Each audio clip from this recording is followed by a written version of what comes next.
God, we give you thanks this morning for your presence here. We think of Christmas not too long ago and the birth of your son, the Word of God, the Logos, the God incarnate coming into the human world to move and dwell amongst us and to live with us. And so we're reminded this morning that you are here with us, God, and that your Spirit that was with Jesus is also here with us today. And the Spirit that empowered Jesus, that allowed him to do all the things he's done, that same Spirit lives in us. And so may we recognize it this morning, and may we notice it this morning. And pray bless us this morning in Jesus' name. Amen. Amen. You can be seated. Where'd Todd go? Thank you, Todd. Yeah, thank you, man. You notice that Todd choked up a little bit there. I don't mean to put Todd under the spotlight here, but I think of Todd's son Ian, who died how long ago was it, Todd? Yeah, about a year ago. Yeah, this is a troubling story. This story about a father who's asked to sacrifice his own son that he loves, the text tells us. And so I appreciate you reading it, Todd. Before we jump in, I just want to say a couple things. And one, I'd love for you to come, just looking out at the congregation, I would love for you to come on Friday to our game night. It's a great night, not just because it's fun and because I'll dominate you at sorry. I will. But it's a great time to get to know people. And there's a lot of us that are here that don't know many other people. We're a larger than average church. We're we're a pretty big sized church, and it's hard to get to know people. And so it's a great night to come and get to know some people. And so if you're here, you're like, I don't know, our family has always kind of come and sat down and then get up and leave. That's okay.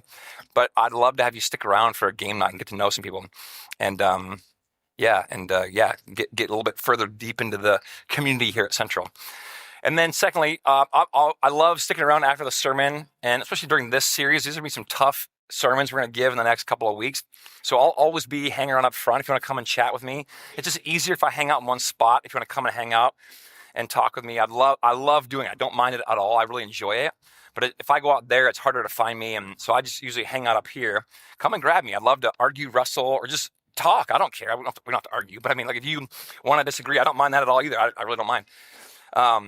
So yeah, come and hang out and chat, or we can get coffee. Just let me know. But it's not. And if there's sometimes there's a line, just wait. If you don't mind, I don't mind. I'll stay here as long as I need to. I love doing it. So hang around. That being said, we are in our new sermon series, and we're calling it Reading in the Dark. And it's about troubling texts that are in the Bible.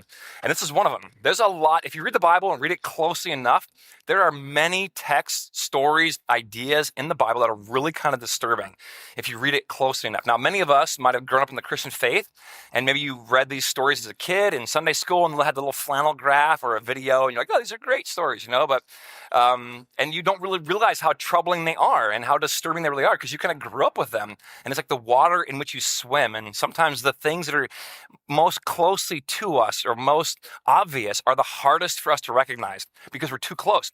And so many atheists or people who reject the faith pull on these verses like, this is why I don't believe in God, because this is crazy. So I want to re-envision these stories and reimagine them, approach them, and do it in a way, because there are lots of stories and ideas and texts that are just hard to understand. Anybody with me on this? Okay, some are just difficult some are just like really hard to understand, like the book of Revelation. Like, what? There's all this coded language and numbers and symbolic creatures and dragons and angels. Like, what is happening? It's just a bizarre book. The Bible itself acknowledges how confusing it can be. Don't believe me? Just ask Peter, one of the apostles. Peter writes in his book, 2 Peter, he's talking about the apostle Paul. I love this. Paul wrote most of the New Testament, and here's what Peter had to say about Paul's writings. It says, Paul also, so Peter's talking to these people, he says, hey, Paul also wrote to you according to this wisdom that God had given to him, as he does in all his letters when he speaks in them of these matters. But there are some things in there that are hard to understand. Many of you are like, oh, phew, I thought I was the only one. Like, that's a confusing book. I was telling Allison, I think earlier, that like, it's an ancient, archaic book. And many folks are like, oh, the Bible's this antiquated old book. Yeah, it is. It really is. It's an old, and it sounds old. The beauty, or the question really is like, why do people still read it though? There's something about it, like I know it's old and it reads, it's confusing, but like we can unpack it together because there's a reason why folks still read it. Maybe it still speaks to us today. Sometimes there's just some funny verses in the Bible, like kind of quirky, odd, or like funny. This is one of my favorite Bible verses. I love this one. So when folks ask me, hey, Pastor Ryan, what's your favorite Bible verse? I point to this one. It's about Ehud. Ehud approaches the king.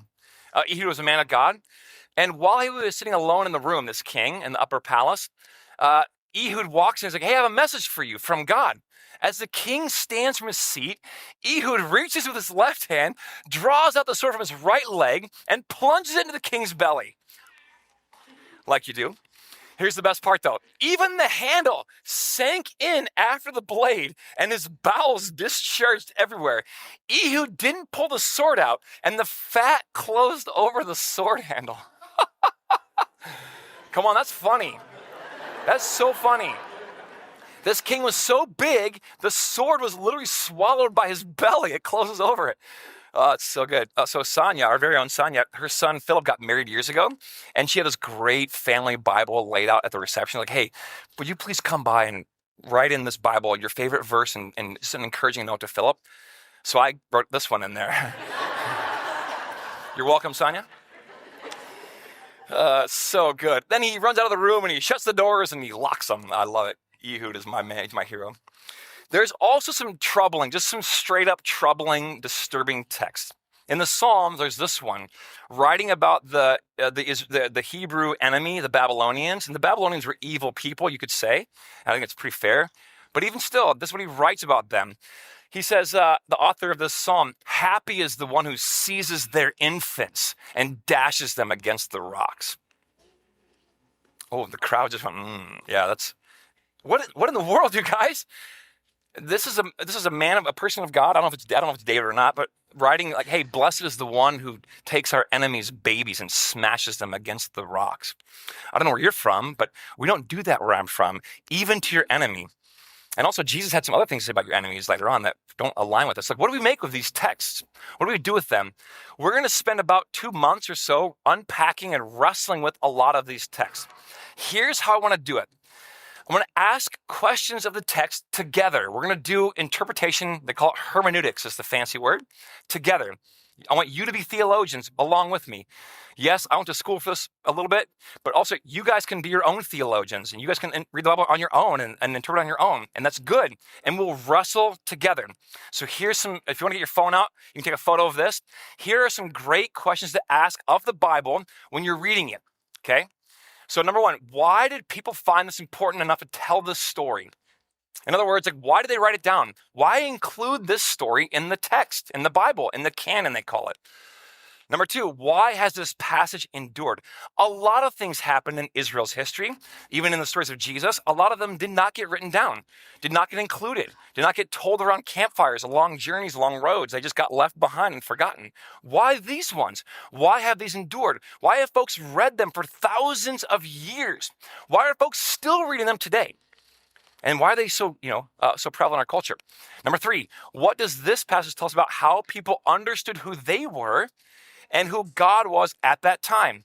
So in these texts, you have a snapshot of a very specific people in a very specific time, worshiping what they thought of was Yahweh. And so they say things about, and it sort of illuminates what they think about who they were and who God was. And there's a lot of things that illuminate that. Lastly, this is the beautiful one. What is true then that is also true today? Does that make sense? Start here. That'll help you. Okay, so, and here's some other tips. Be as honest as possible. Again, I know that many of us grew up in the faith, not questioning the notes. We were just ravaged. Like, and we painted on kids' nursery bedroom walls. So I get it. But be honest about these texts. It's okay to be honest. God knows. And I want to resist the temptation and the obsession in the modern Western world to find the answer. That isn't the point of these stories. These are not moral lessons, even though we turn them into them for our kids. You don't do that, by the way. If you're a parent, don't make them into moral lessons. And the moral of the story is, obey God or he'll kill you in a flood. That's not what we're doing here. That's not, it's a bad idea. So there's often not one answer. That's a modern obsession. In the ancient world, they never would have thought that was the point of a story. The point of the story was to wrestle with it. They viewed the Bible as a gem that you would hold in the light and you would spin it.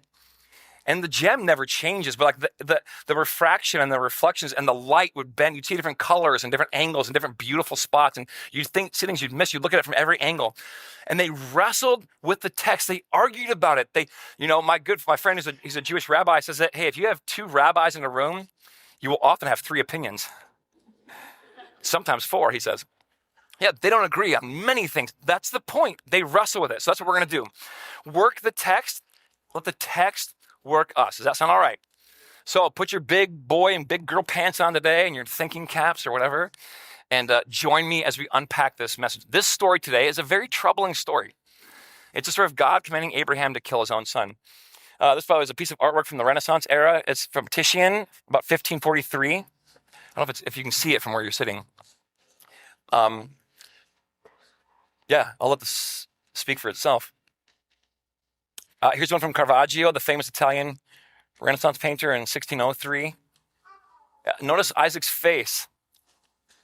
But this is an angel on the left. Someone was like, who's that other dude? That's the angel stopping Abraham from sacrificing his own son. You see the ram on the right side? Yeah, it's a troubling story, this story. When I was a kid, I didn't think much of it. I didn't really care about it. When I was a young adult and had my first child, I was immediately offended by this story. Like, how could God ever do that? And I would tell God respectfully, with the respect hanging from a thread. If he asked me to do that, I would tell him no. You're like, my pastor just said he would tell God no. I'm being honest. I would be like, no, I'm sorry. I will give me whatever. I'm not doing that. Well, it's a troubling story. Now, as a 46-year-old man, I've settled into my life a little bit more. And I've just decided I'm never going to preach on this story ever again. So this is the last time I'll...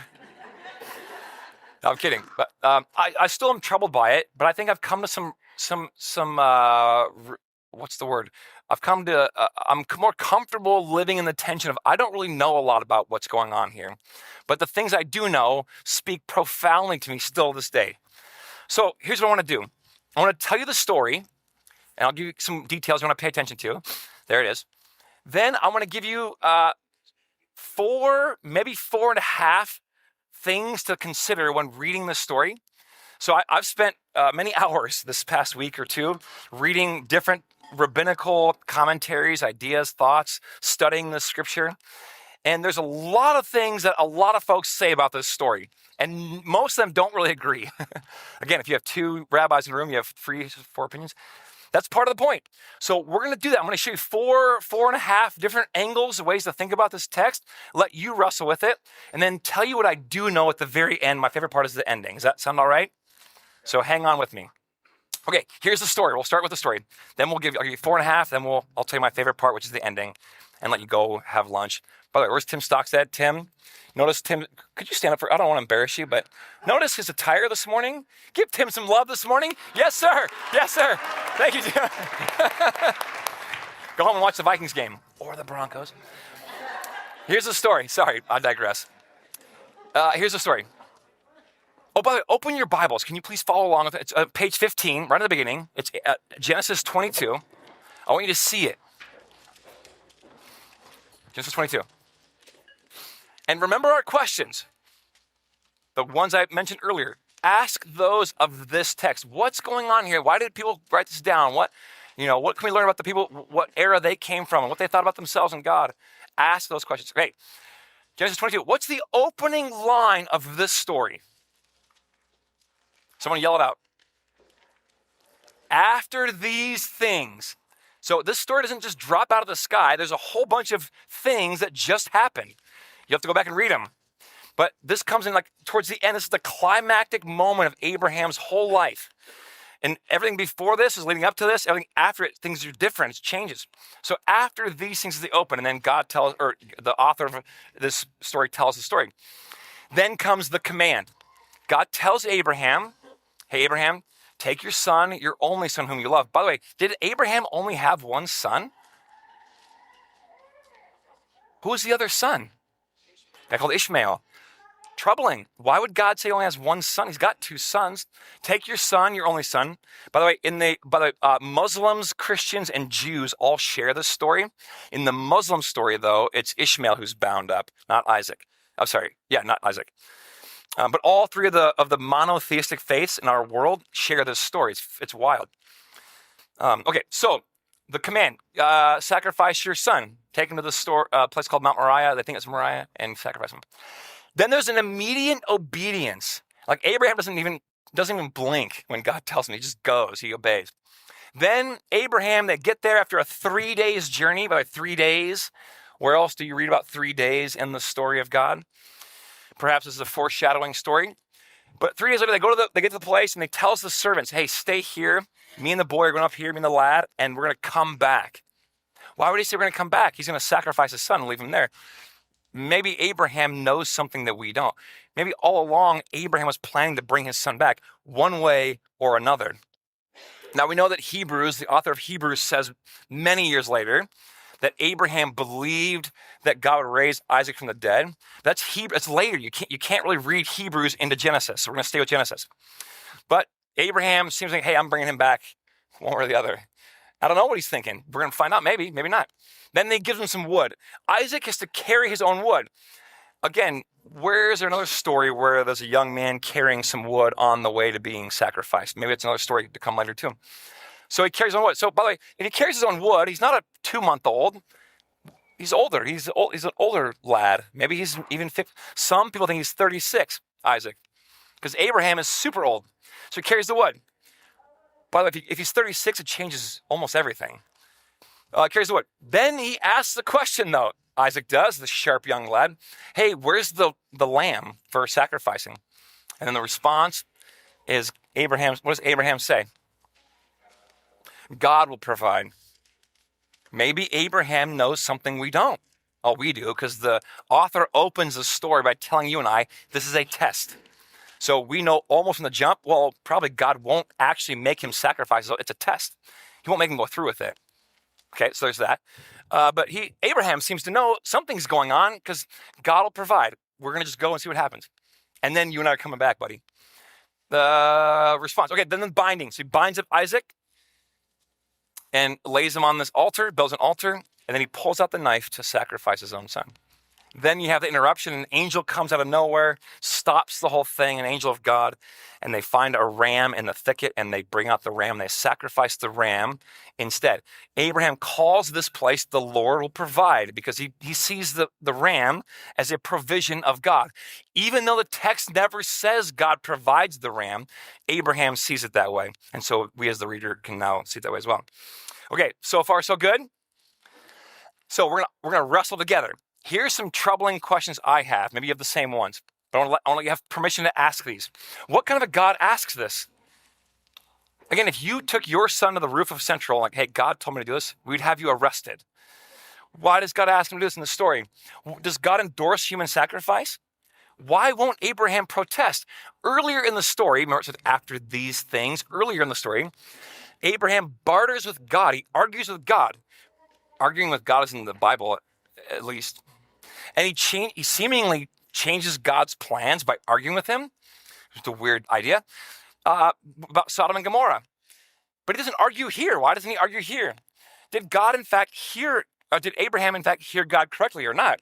Is faith simply blind obedience? Not questioning, not asking, not wrestling? Is that all it is? Just do what you're told? That's it? And how might this have affected Isaac? We always think about Abraham, like, what about Isaac? That kid, his own father almost killed him. When your father yelled at you for dropping the flashlight, you got really, you had a whole bunch of trauma when you were younger. Okay, those are the questions. Now, I know you're thinking, gosh, Ryan, it would have been nice to start off the year with a nice sermon series on the book of Psalms, maybe, huh? I was thinking the same thing last night and this morning, but here we are. That's the point. You're supposed to recoil reading this story. I appreciated Todd's response. I don't know why he was emotional there, but it doesn't matter. He was. you're supposed to kind of recoil at this story, and it's supposed to trouble you. And faithful people for thousands of years have wrestled with this exact story. So we join them this morning doing it. Okay, here are my four and a half thoughts I discovered while reading some rabbinical texts and ideas and commentaries about this story that will help hopefully shine some light or ask us or encourage us to ask deeper questions. Number one, this is a story about the ancient world. People think that Abraham lived around 2000 BC. This is like 4,000 years ago. That's a long time ago, you guys. This is in the Bronze Age. The Bronze Age was when they invented the wheel. That's how old this story is. They began to use metal for the first time in weapons, or as weapons and as tools. They also began to use they began to write down language for the first time in human history. This is a dramatic time in the ancient world. It was a different time. No Google, no DoorDash, no Amazon Prime. Are you with me? It was different. In the ancient world, human sacrifice was totally normal. All the gods demanded allegiance, a show of loyalty, and sacrifice to appease the gods. You would offer grains, chickens, and if the circumstances were dire enough, you'd offer your own kid to appease the gods, to purge your own sins, to kind of get back into favor with the gods. This is what you did. Now, animals were more common, but if the circumstance was extreme enough, if the need was big enough, you'd bring what the gods valued the most, which was your own child, and you would sacrifice your child. It was very common. So Abraham hears the command, doesn't even blink. Like, that's crazy. He doesn't ask for confirmation. I mean, gosh, I have to go through a 3-step authentication process just to log into my Netflix account. You know what I'm saying? Google asks me twice, are you sure you want to send this email without a subject line? Are you sure? Yes, Google, stop judging me. I don't want to have a subject line. But Abraham doesn't ask God, wait, God, are you sure? Abraham doesn't call his therapist. He doesn't Google anything. Doesn't phone a friend. He doesn't do any of that. He can't. It's the Bronze Age. He just does what God says. Why? Because that's what the gods asked of you in the ancient world. It was totally normal. It was normal. So the question isn't really like, hey, why would God ask this? All the gods ask this. The question you might want to ask instead is this one. What kind of a God wouldn't ask this? By the way, I was telling Allison too, and this is really good. When you're reading the Bible says all kinds of troubling things about slavery, about women, about a number of things. You're like, oh, this book is this archaic, patriarchal, oppressive book. And partially, fair enough. But also the Bible is extremely progressive. And by progressive, I don't mean modern progressive ideology. I mean, it's like a forward-thinking, radical book. Because of the times and places, it doesn't do those things. All ancient books talk about women as, marginalized, tertiary, they all endorse slavery was the way the world worked. I'm just telling you, especially back then. So it's normal. The thing that catches your attention, or it should, are the times and ways the Bible doesn't do that. Like when Jesus endorses women, oh, that's radical. Not for us today, because we've progressed a bit further. But for them, wow, Jesus had women disciples? What? That's crazy. There were women church leaders in the book of Acts. Priscilla and Aquila, what? Paul rejects slavery in his writings, and also in the book of Philemon. Also, the Exodus story is a rejection of slavery. So when your friends are like, oh, the Bible has slavery. Well, okay, yes. All the ancient books, but there's places where it doesn't do those things, and it's extremely important to notice those ones. Like, what do you make of those ones? Where the Bible doesn't do those things. Does that make sense? So, okay, there you go. So what kind of a God wouldn't ask you to sacrifice your own kid? In the ancient world, when that was the norm. It's worth noting too, by the way, not long after this, when God gives the law to Moses, one of the laws says don't sacrifice your children, like the pagans did. Don't give your children to be sacrificed. That was normal. So God finally, in the law, when he gives them, again, Abraham comes way before the law is given. He commands. So without question that God rejects human sacrifice. That means this story is prescriptive, not descriptive. Here's what I mean by that. Oh, I jumped ahead. So prescription means like it's something that you should do. A prescription, take these pills, take 2 in the morning, call me. The Bible, in many ways, is not prescriptive. Don't do what Abraham tries to do here, okay? It's not telling you to do that. It's not prescribing an action. Rather, it's descriptive. It's describing what was happening in this ancient time and place between God and Abraham. Does that make sense? Many places in the Bible are not prescriptive. So it's not telling you to do those things. It's just saying, hey, here's how they were doing it back then. Go back to my earlier questions. So what does it mean then that it's still in the Bible, that we still read this? What does it tell us today? What's true then that's true now? So you don't just read the Bible and do all the things it says. I mean, there are places where it does do that, but much of it is like, no, this is actually a descriptive text. The Bible's not telling you, take your only son and sacrifice him. No, it's not doing that.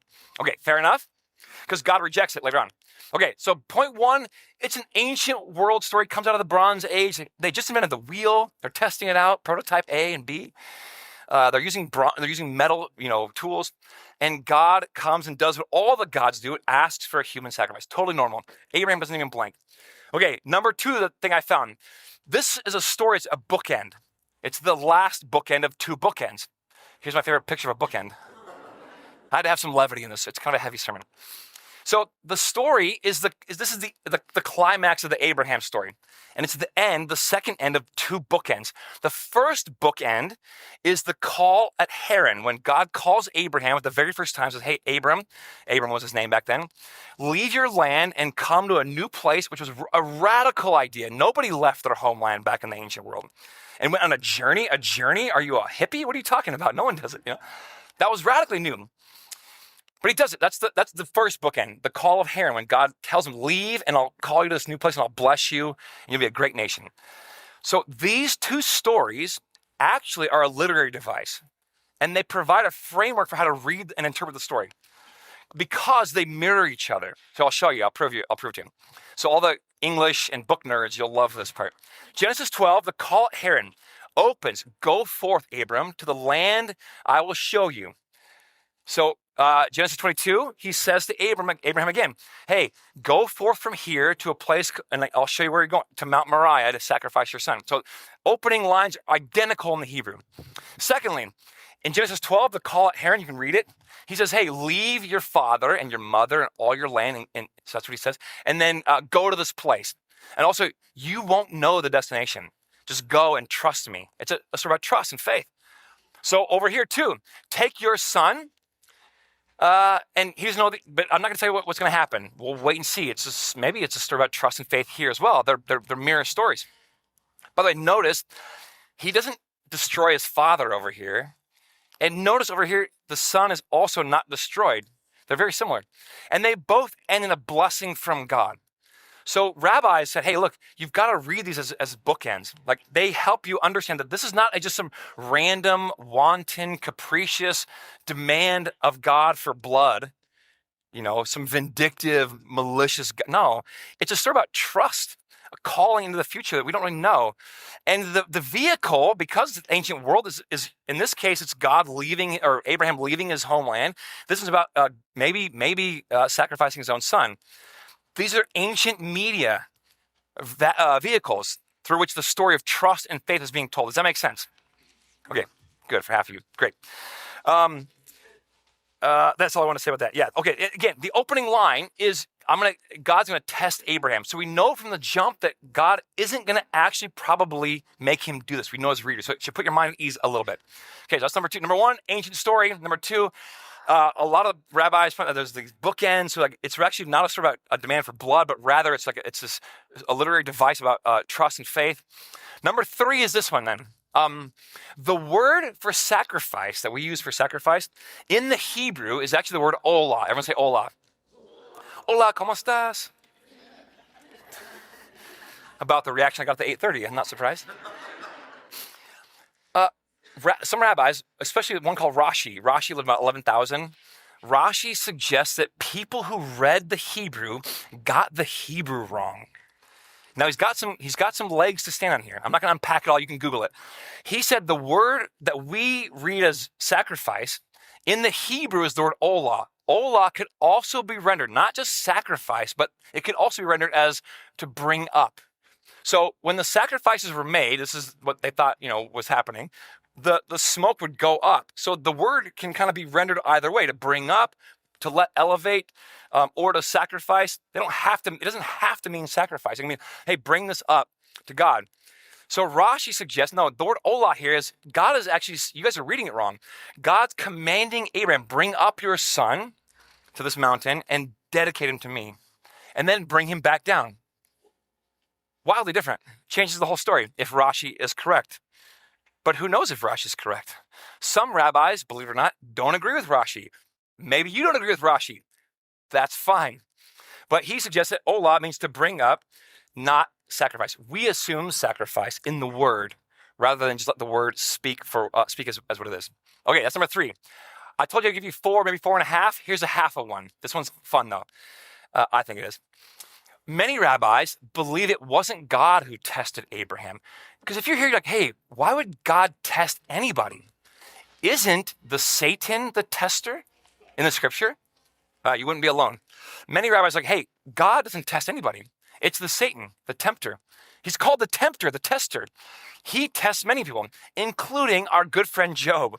If you read Job, Job makes this barter with God, and he said, hey, God, your servant Job isn't really righteous. If he lost all that you gave him, he would reject you and die. And God's like, okay, so they have like this, which is also a troubling text. Many rabbis say, hey, that's the same thing that's happening here.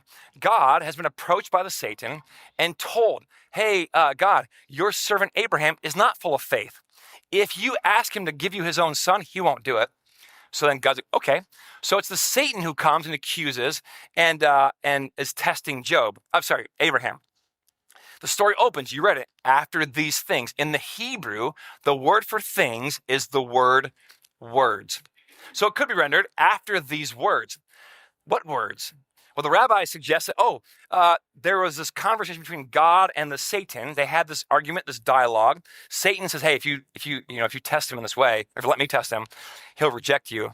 But God's like, okay, fine. So then it's the Satan that comes and tests him to see if Abraham truly has faith.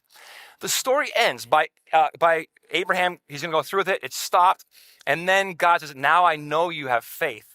Now in the Hebrew, it could say, now I know you have faith. It could also be rendered, now you have made it known that you have faith. Made it known to whom?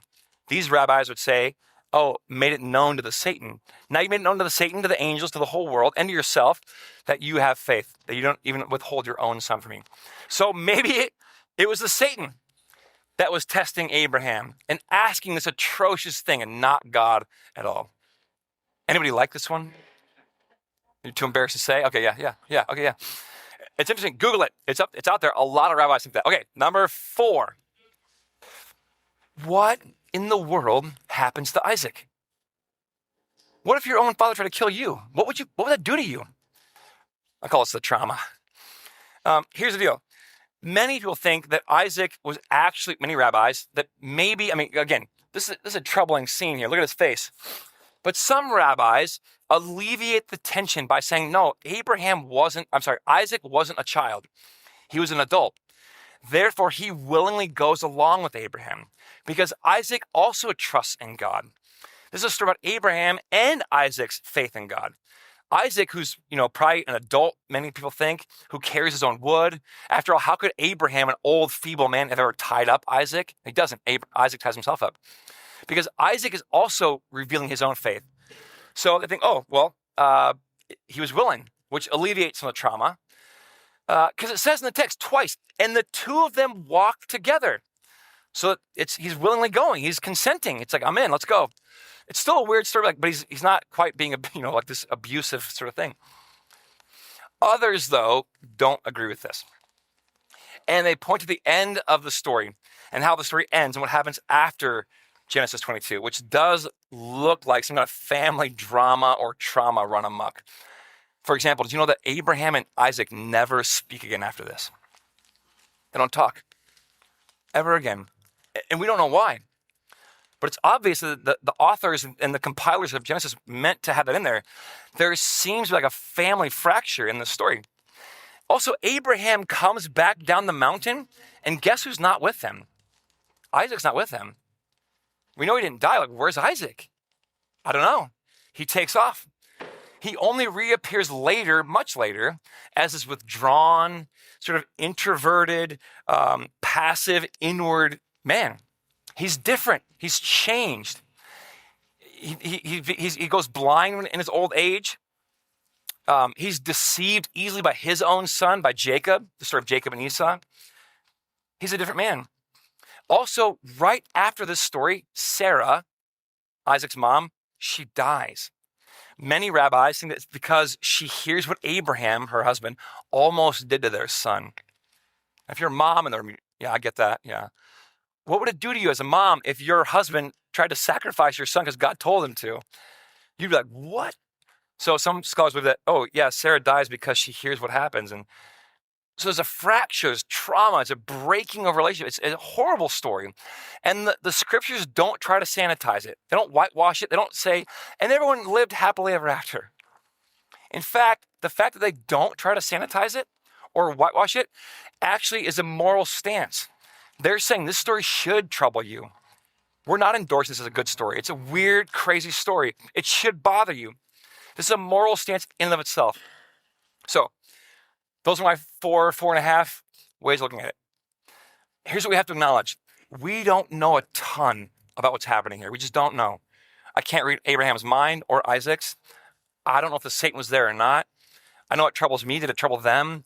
Was there a cultural, contextual thing happening that we don't know about today, that we can't know about? Maybe.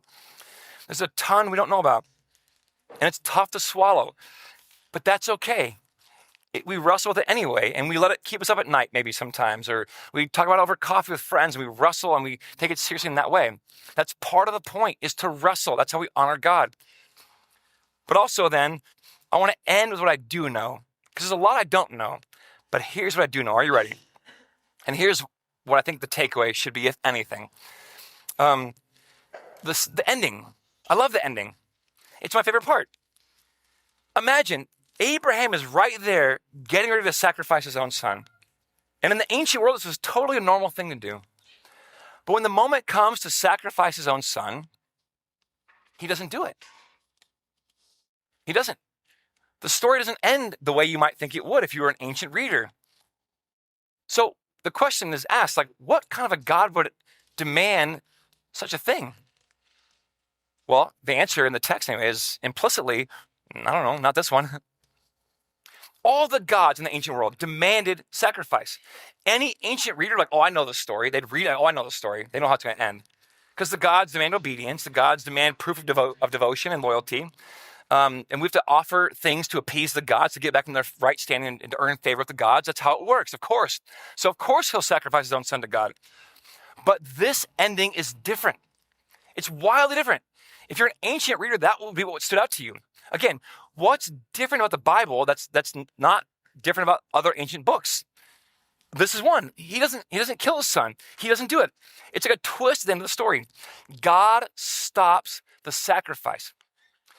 Now, I don't know why God did it in the first place. I don't know, but I know that the ending is different.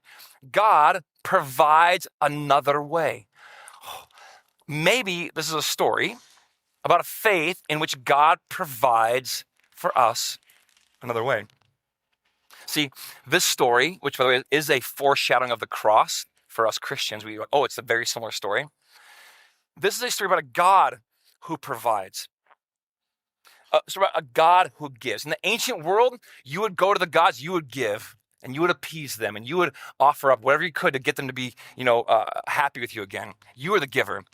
But this story, it's God who gives. God is the provider. Whatever the relationship is, it's God who gives and makes the way. It's God who provides whatever is needed for this relationship to happen. It's on God's end. Paganism is all about you earning your way to God. What can you do? What can you give? What can you bring? What can you offer? What gift can you bring? What sacrifice can you make? This God is different. He's like, no. You can't bring anything. I'll bring it. In fact, you don't really bring anything to the table. You knucklehead. You don't have anything to bring.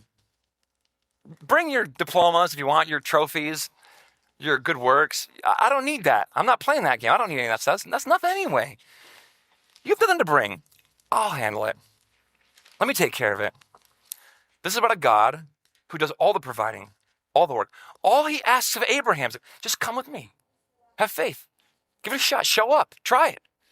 Jesus later says, even the faith of a mustard seed, tiny, inconspicuous, you drop it, wouldn't even know it. Just a little crinkle of a faith. Luther says, when you come to the table, and we already did communion, I'm kind of bummed, but when you come to the table, you don't bring anything. In fact, look at your hands. What'd you bring in this morning in your hands? Most of you, nothing. Good. That's all you're required to bring. Nothing. Luther says, when you come to the table, don't bring anything. You don't need anything. Don't bring your accolades, your hot car, your beautiful spouse, your magna cum laude. I don't care. I mean, it's cool, but I don't care about that. It doesn't do anything for me. I've already made a way. I provided. In fact, if you're going to bring anything, Luther says, bring all your junk, your baggage, your tears, your sin, and leave them there. I'll take them, and I'll provide. So central, there's a lot about the story I don't know. And it troubles me to this day, still for sure, but I know this. This is a story about a God who's different from all the other gods in the pagan world, who stops the sacrifice and forbids it vehemently, explicitly, not too long after this. This is what a God who provides, who he brings the things that make this relationship possible, not you. It's cute of you to offer, but you don't really have anything to offer anyway. He just loves you because he loves you. Today, may you know that this is the God who provides all that we need. Amen.